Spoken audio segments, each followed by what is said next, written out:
Alors aujourd'hui, on croise deux sujets photographiques, la photo de paysage et le ratio d'aspect. Pour cet épisode, je vous laisse aller voir sur mon site photomaniac.fr l'article qui parle du coup de ce même sujet de manière bien plus complète et détaillée. Allez en avant, Guingamp. Avant de commencer, je rappelle aussi que sur mon site photomaniac.fr, vous pouvez accéder à ma formation gratuite sur les bases de la photographie. Je vous invite du coup à vous y inscrire si ça vous intéresse. Alors d'abord, on commence par un petit rappel sur le ratio d'aspect. C'est une sorte de code qui nous permet de savoir quelle est la forme de la photo, mais aussi quelle sera sa forme. Je parle au futur car le ratio d'aspect de votre photo est fortement lié à votre capteur. Par exemple, si vous avez un capteur 3,5, donc 3,2.2, le ratio d'aspect par défaut de votre photo sera 3:2 ou 3,5 comme vous souhaitez. Alors petite remarque quand même sur les boîtiers récents, assez récents d'il y a quelques années, on peut tout à fait changer son ratio d'aspect final. Alors le ratio d'aspect c'est un rapport. Si vous avez un boîtier équipé d'un capteur 24x36, donc un capteur qui mesure physiquement 24 mm de hauteur pour 36 mm de largeur, le ratio d'aspect n'est pas 36:24 mais bien 3:2. En fait c'est une proportion, on a 2 hauteurs pour 3 largeurs. D'ailleurs j'ai un petit schéma à suivre, donc n'hésitez pas à aller voir l'article ou la vidéo qui s'y rapporte. Et d'ailleurs j'ai fait un schéma à ce sujet pour que vous compreniez mieux, mais en podcast audio du coup c'est pas évident, donc n'hésitez pas à aller voir l'article ou la vidéo qui se rapporte à ce même sujet. Alors d'ailleurs aussi, autre remarque, le ratio d'aspect n'est pas utilisé uniquement pour les capteurs et pour les photos numériques, mais aussi pour la vidéo, les écrans et les photos imprimées. Alors le ratio d'aspect s'écrit d'une manière bien précise, on a d'abord le chiffre de la largeur puis le chiffre de la hauteur. Et les deux sont séparés du coup de 2 points. Le ratio d'aspect qu'on retrouve le plus souvent sur les boîtiers, c'est le 3:2 ou le 4/3, ou 3,5. Le ratio d'aspect qu'on retrouve le plus souvent sur les boîtiers, c'est le 3:2 ou le 4/3. Donc voilà, on est tout bon pour le rappel. Pour ceux qui veulent plus de détails, d'ailleurs j'ai aussi fait un article complet, très complet sur le ratio d'aspect que vous pouvez retrouver sur mon site photomaniac.fr. Sinon pour les autres, on passe à la suite. Alors quel est le meilleur ratio d'aspect pour la photo de paysage? Je vais être aussi direct qu'un uppercut à la boxe. Il n'existe pas de meilleur rapport hauteur-largeur à appliquer à toutes vos photos de paysage. Parce qu'en effet, le meilleur ratio, il dépend de l'endroit où se trouve l'intérêt visuel dans votre composition, de l'endroit où se trouvent les distractions et de votre intention photographique. Donc de ces trois choses. Chacun des ratios présente des avantages et des inconvénients, qu'on verra un peu plus tard. Certains fonctionneront mieux avec certaines scènes que d'autres. Un premier point important à étudier pour trouver le meilleur ratio d'aspect, c'est le fait de faire correspondre la coupe de la photo à votre sujet. Imaginons par exemple que la plupart de l'intérêt visuel se situe de gauche à droite le long de l'horizon. Dans ce cas, utilisez un ratio qui met en valeur la largeur de votre photo. Le 16/9 peut être par exemple le meilleur. Donc ensuite là je vais parler d'un exemple d'une photo. Donc comme d'habitude n'hésitez pas à aller voir la vidéo ou l'article qui s'y rapporte. La photo c'est un paysage avec principalement des montagnes et un lac au premier plan qui va jusqu'au second plan à peu près. On a des montagnes un petit peu au second plan et en arrière-plan. Et enfin on a surtout en fait des nuages juste au-dessus. Donc dans cette photo, le ciel il est peu intéressant et il coupe le haut des montagnes. Ainsi l'intérêt se trouve plus en largeur en suivant les montagnes et l'eau.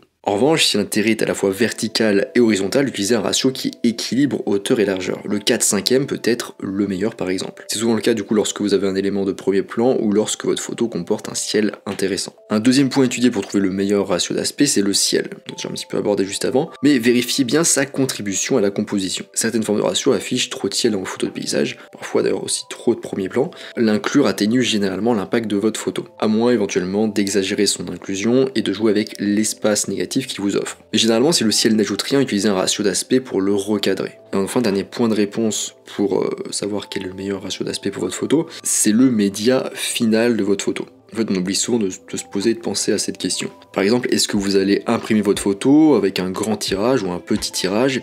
Est-ce que vous allez le publier sur les réseaux sociaux? Si oui, le ou lesquels? Ou est-ce que vous allez juste le garder sur vos disques durs pour l'instant en attendant? De manière générale, si vous n'avez aucune idée de la finalité de votre photo, le ratio 3,5 est généralement assez passe-partout, donc 3:2. C'est la solution de sécurité et du non-choix. Et maintenant, on va s'attarder sur d'autres possibilités que le 3,5.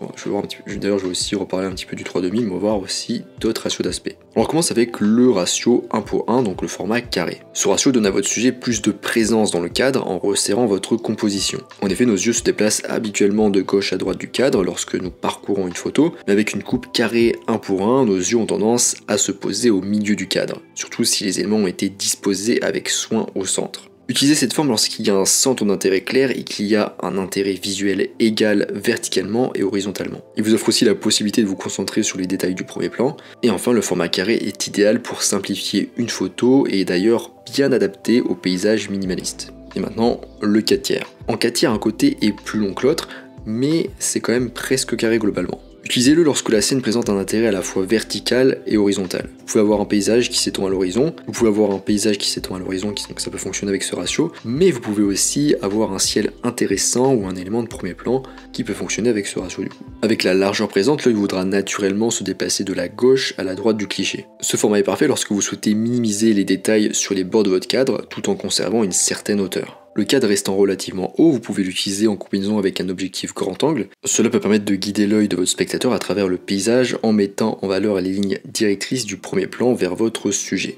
et d'ajouter du coup par la même occasion un petit peu de profondeur. Et ça sans inclure de détails excessifs au bord du cadre. Maintenant le 4/5.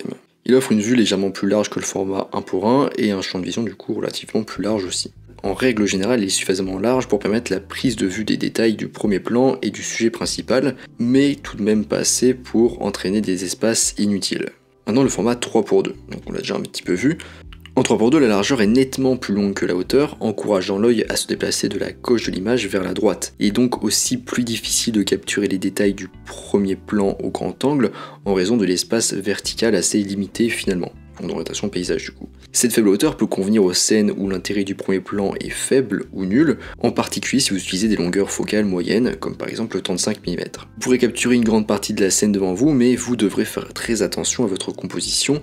Avec sa largeur, votre sujet risque de se perdre dans les détails, perdant ainsi aussi de son impact. C'est aussi un ratio idéal pour tirer le meilleur parti des lignes directrices diagonales qui mènent à un point d'intérêt. Alors le 3:2 est boudé par pas mal de photographes de paysage parce qu'il est considéré souvent comme trop large pour des photos de paysage traditionnelles. On se retrouve du coup avec trop d'espace à remplir, mais en même temps pas assez large pour des photos de paysage panoramiques parce qu'il offre pas assez d'espace. Maintenant on passe au 3:1 ou 2:1, donc les ratios panoramiques. Les ratios panoramiques sont généralement le résultat de l'assemblage de plusieurs photos prises en orientation portrait. Pour les vastes paysages, il n'y a pas de meilleur moyen de les capturer que sous la forme d'un panorama, surtout si vous l'utilisez de manière minimaliste. Cela accentue la sensation d'espace et donne au spectateur l'impression d'être écrasé par la nature elle-même. Il offre suffisamment d'espace vertical dans le cadre pour permettre un bon niveau de détail à l'horizon et au premier plan. Et d'ailleurs, il n'est pas nécessaire que le panorama soit en orientation horizontale, même si c'est souvent comme ça qu'on l'utilise. Par exemple, si vous avez une ligne d'intérêt verticale comme la Voie lactée, avec un élément de premier plan, c'est mieux. Un panorama vertical peut être la bonne forme pour votre scène.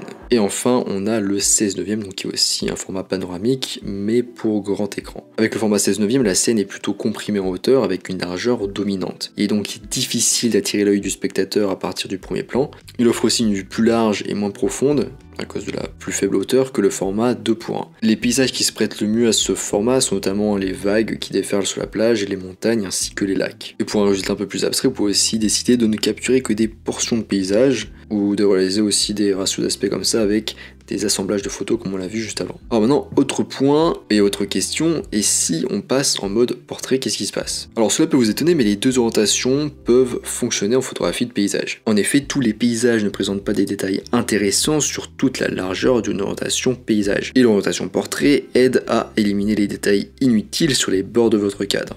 Si l'intérêt est plus vertical, on choisit l'orientation portrait. Et si l'intérêt est plus horizontal, on choisit l'orientation paysage. Alors attention, lorsque vous prenez des photos en mode portrait, certains ratios peuvent être trop disproportionnés pour que vous puissiez équilibrer la composition. Par exemple, avec le ratio 16/9 en portrait, le cadre peut devenir trop haut pour que vous puissiez le remplir efficacement. Par conséquent, en orientation portrait, utilisez un ratio de plus petite hauteur comme le 4/3 ou le 5/4. Par conséquent, en orientation portrait, utilisez plutôt un ratio de plus petite hauteur comme le 4/3 ou le 5/4. De cette manière, vous minimiserez ainsi le risque de créer un déséquilibre dans votre composition avec une quantité excessive de ciel ou de premier plan. Voilà, on est à la fin de ce podcast sur quel est le meilleur ratio d'aspect pour la photo de paysage. Vous retrouvez beaucoup plus de détails et d'informations dans mon article sur photomaniac.fr, notamment une étude de cas sur le placement des éléments dans une photo et le ratio, aussi la conception d'une photo en amont de la prise de vue. Alors ces deux concepts ils sont assez avancés et du coup c'est pour ça que je les ai pas abordés ici pour pas trop vous noyer dans les informations un petit peu complexes. J'essaie de rester un peu abordable on va dire dans mes contenus que je diffuse,